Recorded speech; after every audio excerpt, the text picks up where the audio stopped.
a lot of the farms in the Corbett were owned by Askew, who was quite a big landowner who lived in a big house in Berwick. And he played the piano, and he probably played straightforward classical music for his friends there. But he also loved playing what we call backup piano, vamping chords behind the local fiddle players. He had most of the farms apparently up the Corbett, so he regarded it as sort of, his community. So he built this dance hall. And he was definitely interested in the traditional music. I mean, there's the first of the Northumbrian Pipers tune books was called the Askew Memorial Tune Book. And I guess it was the same guy. He must have put the money up.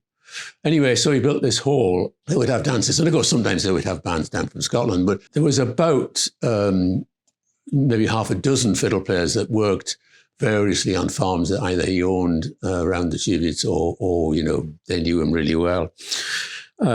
So he would put on a dance with him and these fiddle players. And what happened was, a week or so before, the chauffeur would be sent out in the Rolls Royce to go around the road ends where these various shepherd fiddlers could get down to the closest road, because they often lived, way out by. And so they would all walk down at fixed times and would be taken to Berwick to the big house, and they would have a rehearsal there of what the tunes were going to play and what have you. And then as they left quietly, they didn't get paid for this gig, but the butler would give them a bottle of whiskey, the Antiquarian, which apparently is a good whiskey. Certainly Will Taylor thought was a good whiskey. And then, the next week they would meet up. And of course, quite often that would mean the shepherds would be actually walking.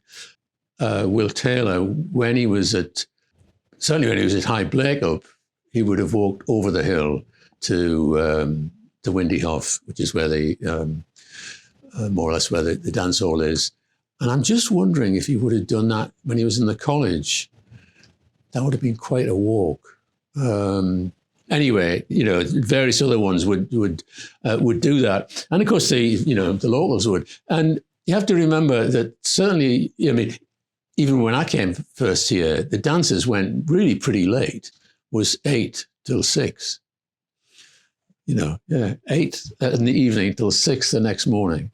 So you'd stop and have supper at about 11. Then you'd have first breakfast at about 3.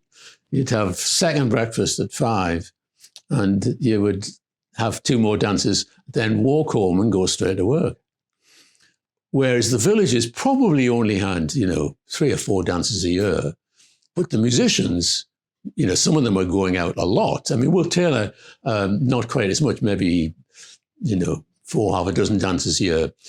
But Will Atkinson, especially once he was playing the Cheviots, but even before when he was playing with his Uncle Dode, they were playing a lot of dances, not every weekend, but sometimes. And with the Cheviots, yes, sometimes it was once or twice a weekend. It was, they certainly weren't paid very much, but Will Atkinson had 5 kids. So, a little bit extra on top of a shepherd's wages was very useful.